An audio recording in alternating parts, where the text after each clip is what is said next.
Hi, and welcome to the third episode of Richmond SHRM's Career Launchpad series. If you've been following along with our series, you'll remember episode 1, which was all about virtual interviewing. Episode 2 was about virtual onboarding, because then you landed the job, and now you're working at your dream organization where you would need to assimilate into the organization. As you research ways to grow in your career, a best practice is finding a mentor. So today's discussion will be all about mentoring, and we have two HR professionals with us that I'm really eager to chat with, Quintrell Lenore and Tandy Williams. Quintrell, could you introduce yourself, please? Hey everybody, my name is Quintrell Lenore. Folks call me Q. I'm so excited to be a part of this panel. So just a little bit about my background. I currently work at VCU in our Career Services office. My formal job title is Assistant Director of Employer and Experiential Development. So in a nutshell, I help students get jobs. I get a chance to network with about 20,000 employers within the Richmond community, but also nationwide, that ultimately want to engage on campus and connect with students to hopefully develop a pipeline to fuel their talent population within their organization. So prior to working at VCU, I've been able to serve as a career advisor, as an academic advisor, and ultimately directly support students as they transition to the university to figure out what it is that they want to do to help them with overall career readiness, and then transition from the university, help them with the skills that they need to be successfully employed. My wife also works at VCU. We have two kids that are super rambunctious, but yeah, we're super excited to be in the Richmond community, and I'm super excited to be a part of this panel. Fantastic. Welcome, Quintrell. We appreciate you joining us today. It sounds like mentoring is kind of part of your everyday life, so that's fantastic. And Tandy, can you introduce yourself? Absolutely. So my name is Tandy Williams. I'm a global talent management specialist with Owens & Minor. I have been with Owens & Minor for about a year and a half. And right when I joined back in February 2019 is when I had gotten certified, SHRM certified. So very excited about that. So my main job with Owens & Minor in talent management is performance management. So we just launched Workday in our company in January. So getting everybody doing performance management, performance reviews annually, goal setting, mid-year reviews, and also throughout the year, just getting feedback to help teammates grow and continually improve. So very happy to be a part of this panel and a part of SHRM too. Fantastic. Welcome. And I'm Emily. I'm your moderator. I work at CAP Center as a talent acquisition specialist. Been there about a year, and in HR for about 4 years, and I am SHRM certified. And we'll go ahead and kick off the conversation here. So Quintrell, can you tell us a little bit more about if you have a mentor or if you have mentored anyone previously? Yeah, sure. So, I spent most of my career within higher education, so specifically within career development. And so mentorship and experiential development and kind of professional development is really wrapped up into the work that we do just by default. And so for me, one thing I've learned within this space is that you might certainly have a mentor that you've identified strategically, but you also might have a good number of informal mentors. And so as somebody that's been a mentee, I've learned that it's super important for us to have that, to intentionally get a mentor so that you can just learn the ropes, if you will, not just about an organization, but just learn how to handle yourself as a professional. And then I think on the flip side, as a mentor, you're sort of paying it forward, right? A lot of our organizations are trying to cultivate these intentional mentor and mentee opportunities. I know at VCU, we have within our human resource department, we've created a good number of career communities that are facilitating these mentee-mentor relationships. So I say all that to say it's super beneficial as a mentor because you're getting a chance to pay it forward. You get to really cultivate the talent and retention within your organization, but ultimately you're helping somebody out so that they can grow and develop. Definitely. Thanks so much. Now, how about you, Tandy? Yes, I have had a mentor in my past job. Since I still feel fairly new to Owens & Minor. I'm still working to try to work on that partnership with finding the right person. But yes, in my former position, I had a great mentor relationship that really helped me open my eyes to different opportunities and kind of step outside of my comfort zone and guidance in my career path. So, and then also, I kind of forget, before any of this in my former job, I did work with interns coming into the company. So I felt like at that point I was kind of the mentor to the interns. Probably maybe more informal than I would think, but I know it was a great opportunity for me to work with the college students and help them kind of figure out their pathway and kind of roadblocks or challenges that they might face. And since I've kind of been there and done that a little bit, at least I could give them some advice or always just someone to listen. Sometimes it might not be a mentor giving advice, but just to sit there and listen to their mentee talk and just have somebody to listen to some issues they have. So all around, it's a great opportunity, which everybody I think should really take a part in as their career. Definitely. And you never know what kind of impact you're making on someone at that point in their life, that you might just be exactly what they need at that time. Absolutely. Awesome. So, Control, can you tell me a little bit more about, once you have that mentor, how do you sustain that relationship? Do you have any tips or advice on that? Sure, that's a great question. So from the mentee standpoint, I think that it becomes really your responsibility, right? And so however that relationship is sustained, as a mentee, you've identified your mentor as someone that has value. They have something that you're trying to get from them. That's just the reality of it. So why not take ownership? Why not take responsibility and maybe setting those meetings up, coming prepared with questions, doing some research, right? Doing some research on maybe certain skills or just the nature of your mentor's leadership or how they got to where they are. Doing some research so that you can come prepared to maximize those meetings that you might have. And so as a mentee, definitely taking ownership. And as a mentor, I think how do you sustain that relationship is you're creating value for the mentee. Things that have been maybe roadblocks or hurdles that you've overcome in your past, kind of letting your guard down the best way you can and being transparent, being open about how you got to where you are, just anywhere, any areas that you can be transparent and share so that your mentee can glean from you. So I guess those are some quick thoughts that I thought about, being able to sustain that relationship. That's great advice. Definitely. That's fantastic. Wonderful. And Tandy, how about you? Just to add a little bit, how I've sustained some of my relationships is I'm a very structured person, so I like to have things scheduled. Of course, I think communication is the key for all of this. So, always communicating with your mentor or mentee, and kind of figuring out what works best for them. Whether it's a morning breakfast meeting or a walk and talk for a 10-minute break. A lunch outing just to get out of the office. Sometimes and I know that's what my mentor relationship we would do. We kind of did a little bit of everything, right? We would have lunch conversations. We'd have just little 30-minute conversations here and there. We'd go out and walk and talk around the block, just to get out and share some ideas or just to chat.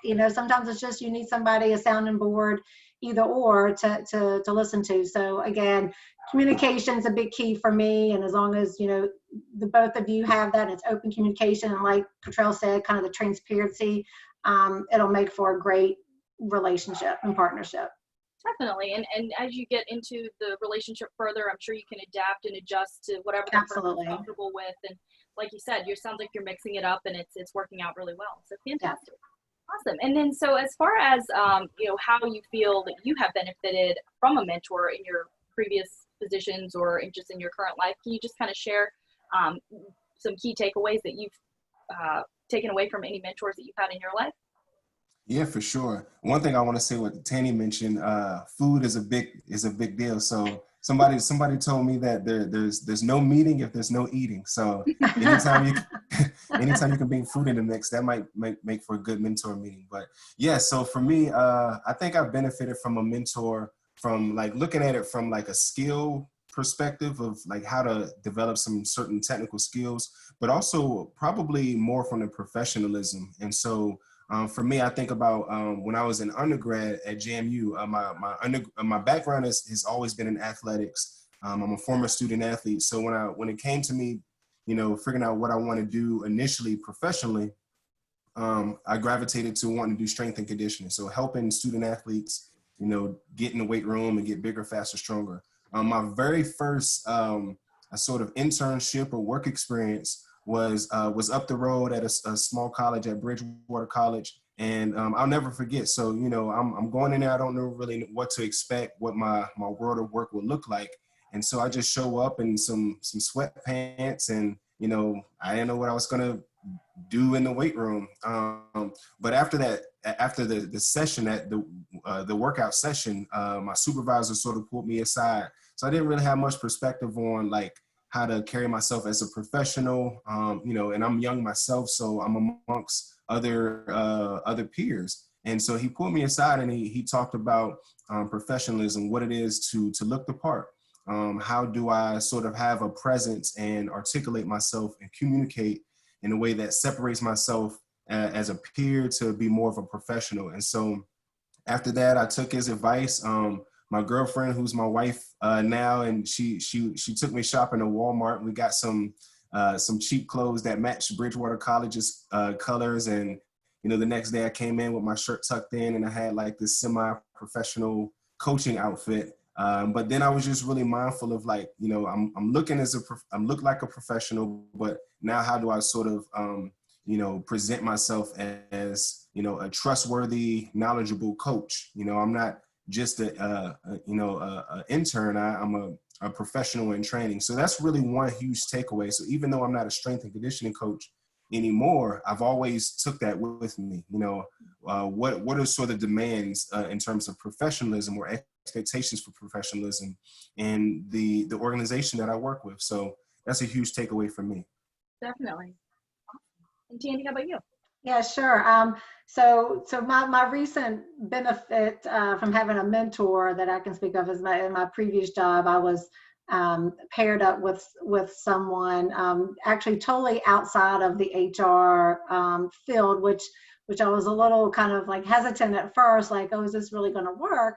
But actually I think it really was a benefit. And I mean, this person was in engineering, and here I was in HR, and I was like, okay, what am I going to get out of this? But this person really opened my eyes to the one thing I remember is podcasts. We both had commutes because we both worked downtown. So she mentioned, these wonderful Harvard Women in Business reviews, and she was mentioning all these cool podcasts and there's just neat things that she had learned from listening to them. So I got into listening to podcasts. I was like, wow, I was actually looking forward to getting in my car and driving to work because I could learn something, really gain some insight on some things I never would have thought of. And then the cool thing about that, which had benefited me even more, is the job that I'm in now. When I interviewed, there was a question in my interview about performance calibration, and I had just listened to a podcast about performance calibration, which at my previous job we didn't have, so it was still fairly new. But at least in my interview, I could talk about it intelligently because I had listened to this podcast that my mentor had told me about.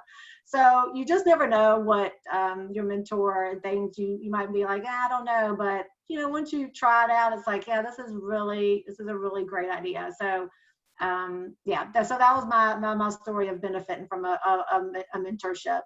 I think the beauty of mentorship too is you never know what you're going to learn. It might be something completely outside the box that you might not think of, or something that you thought of and then you didn't try. So I think everyone gains different things from being a mentor or mentoring someone. Yeah, that's great. Absolutely. So last question, and to kind of wrap things up the conversation, could you just kind of tell us a little bit more about some advice on how you would go about finding a mentor, formal or informal? For sure, yeah. So in terms of strategically trying to find one, I'm a big fan of LinkedIn. But even if, outside of technology, if you're new to an organization, I think that you have a rich pool of, competent professionals that you can take advantage of. And so maybe just start with someone in your office. It can be, but it doesn't necessarily have to be your supervisor or a manager. But starting where in your world of work to network, putting yourself out there to be a part of different committees or projects that are outside of your actual office or department, so that you can meet new professionals and just go out. I think it goes a long way by paying for somebody to get sit down and get coffee with. And so, yeah, that can be a great way. So networking inside of your organization, but also like using a tool like LinkedIn to find folks that you probably wouldn't have access to otherwise. And do you have any tips on how you would approach that? Like, what messaging would you, share as a mentor, or excuse me, as a future mentee? Kind of how would you initiate that conversation? For sure. Like, so within LinkedIn, I think looking at their actual background, trying to find some common ground. So, because you pretty much are pitching, it's like a cold call. You don't know if they're gonna respond or not. But looking at their actual experience and shooting a quick message saying, hey, I realized that you went to this school. I have somebody that I also know that went to this school, or just trying to find some common ground. That's the easy way to make that connection. Definitely. Okay. And Tandy, how about you? Do you have any advice on how to find a mentor, either formal or informal? Sure. So, like Control said, I've been in my current job right now trying to find a good match for myself as a mentor. So of course, reaching out to your manager, people you work with, but of course, what we're doing right now, right, with SHRM. I mean, I kind of got back into SHRM. I'd been out for a while, and that was kind of my thing of, man, I need to get back into kind of a professional organization. So I think trying to, as a young professional, finding those groups that you can join outside of work and build relationships, build more skills. I mean, look at what we're doing right here. I mean, this is something that, is build skills for us. So as a mentor, so just kind of reaching out in different clubs, organizations, and finding that person that maybe that is more like you, but then also thinking about someone that might not be like you, or maybe somebody that maybe might intimidate you a little bit, but that might be a good mentor for you to try out, to say, hey, that person might really stretch me into something that I need to work on. So kind of, again, stepping out of that comfort zone. So those are just kind of some tidbits I would add to that. That's great advice. And actually, Richmond SHRM has a mentorship program, a formal mentorship program that I think they just started pretty recently. So it won't be again until the next year, but yeah. Great. So some key takeaways here, just generally, if you are looking to help promote yourself professionally and learn more from someone else, seek out a mentor, either within your organization, like Quintrell said, or externally, through that LinkedIn type way, or also within any other organization. Kind of step out of your comfort zone, like Tandy said. Make sure you identify what you want to learn from your mentor. Have that goal in mind and set out some ways to reach that goal and really learn from that person. If you want to keep on a schedule, create a calendar to support that productive mentorship relationship, and definitely have regular check-ins with that person. And then make sure that you're willing to serve as a mentor, when you get further into your career and you're tenured, and, make sure you're giving back once you can. And so just to wrap up today, feel free to connect with us, all three of us, on LinkedIn, myself, Quintrell, and Tandy, and then follow Richmond SHRM. Feel free to suggest new topics for this podcast or for this video. And then definitely join us for the event. It's a Flight Plan to Success. It's a virtual event that the Rising Professionals Committee is putting on. The date's Thursday, September 24th from 4 to 5:30. And registration is open on our Richmond SHRM website. Thank you for joining us today. And thanks again, Tandy and Quintrell, for joining us. Have a great day. Thank you.